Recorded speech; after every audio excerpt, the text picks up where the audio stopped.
इंद्रियों पर कभी अधिकार नहीं किया, सदा इंद्रियों के अधीन होकर पापाचरण करता रहा, फिर पहुंच गया मृत्यु के समीप। फिर गया। जिस महान दुर्गति से बचने के लिए हरि ने अवसर दिया था, फिर वहीं पहुंच गया। चूक हो गई। अब उस समय उसको जितने उसने पाप किए, भोग भोगे, वो सब एक साथ आकर्षित करते, ध्यान रखना, आकर्षित करते हैं। एक शब्द उच्चारण नहीं कर सकता, हृदय थर थर कांपने लगता है, श्वासों में कफ रुक जाता है, श्वासों में जाके अरे बहुत दुर्गति होती है, कफ रुक जाता है, ना तो नींद ले सकता है, ना तो भूल सकता है। कितने कितने भयानक कष्ट उसके ऊपर। स्त्री पुत्र नौकर चाकर सब उसकी अवहेलना करने लगते। वो बोलना चाहता, सुनो हमें प्यास लगी है, वो निकल गए, पास से निकल गए। बहु बेटे जिनको उसने बहुत प्यार से पाला, जिनके लिए अधर्म करके धन एकत्रित कर लिया, वो वहां नाश्ता पा रहे हैं, कई तरह के पदार्थ, और वो देख के ललचा रहा है। अगर कुछ बोले तो डांट खाए। और क्योंकि अब वो कहते हमको भी ना बोले, हमें तो ड्यूटी में जा, पड़े पड़े खांसता रहता, पा लेना कभी तू पा लेना, और अवहेलना करके निकल जाते हैं।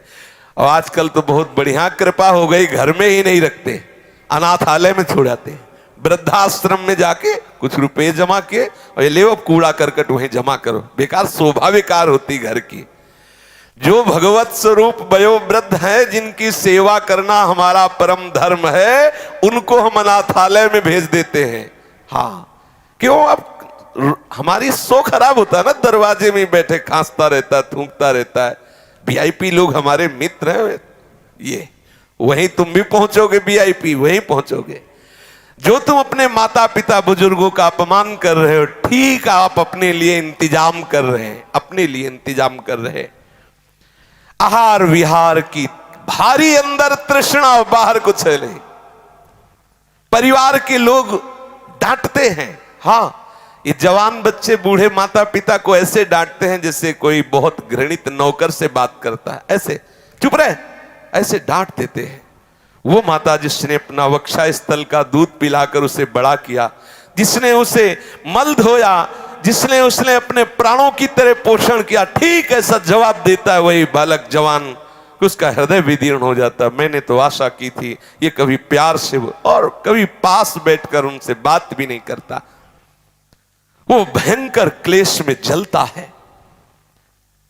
जो जो उसने कर्म किए वो कर्म उसके ऊपर हावी होते हैं। अब लंबी लंबी सांस ले रहा, असमर्थ हो गया, कोई उपाय नहीं दिखाई दे रहा। मृत्यु काल का समय आ गया।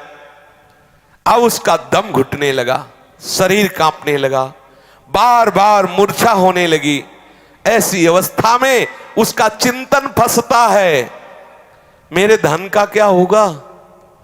ये सब वो भोगेंगे जिनके लिए मैंने सब कमाया, वही मुझे गाली दे रहे हैं। ये धन भोगेंगे, मेरा धन भोगेंगे। वो चिंतन कर रहा पड़े पड़े, मेरे पीछे ये मेरी स्त्री कैसे रहेगी? क्योंकि इसने जीवन भर हमें प्यार किया, अब वो भी वृद्ध है, इसकी पता नहीं बच्चे देख रेख करेंगे कि नहीं करेंगे।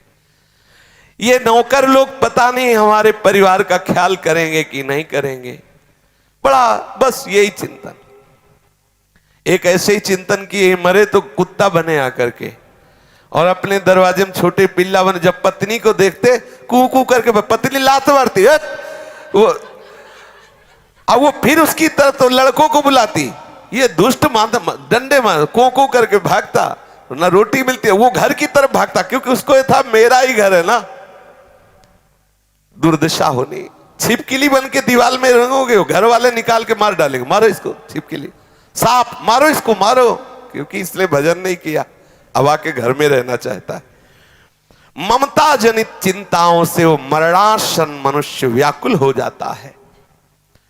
महाबलशाली भगवान यमराज के पार्षद जो भयंकर देह, केवल लघु शंका छूट जाती उनको देखने से। इतने भयंकर हैं यमदूत, ऐसे थोड़ी है। देखने से जब आके घुर्राते हैं तो लघु शंका छूट जाती है, घुरघुराहट शुरू हो जाती है। अब कभी भजन किया नहीं तो सर्व समर्थ श्री हरि प्रिया का याद नहीं आया, स्मरण नहीं आया, नहीं वो बचा लेते। आंखें उलट गईं, तालु कंठ ओठ सूख गए, भीषण यंत्रणा, बार बार हाथ पैर पटकता है, कंठ रुक जाता है, श्वास की गति रुक गई, गले में कफ आके अटक गया और यमराज के दूध पिटाई शुरू किया, निकल बाहर इस घर से, मिला था ये शरीर तेरे को भजन करने के लिए, अपराध के अब चल, तुझे हम दिखाते हैं उसका परिणाम क्या होता है। अब वो बड़ा व्याकुल, यम किंकरों की मार से व्याकुल होकर प्राण निकलते हैं, ऐसे नहीं निकलते। मृत्यु के समय अपार कष्ट सहता हुआ वो प्राण त्यागता है।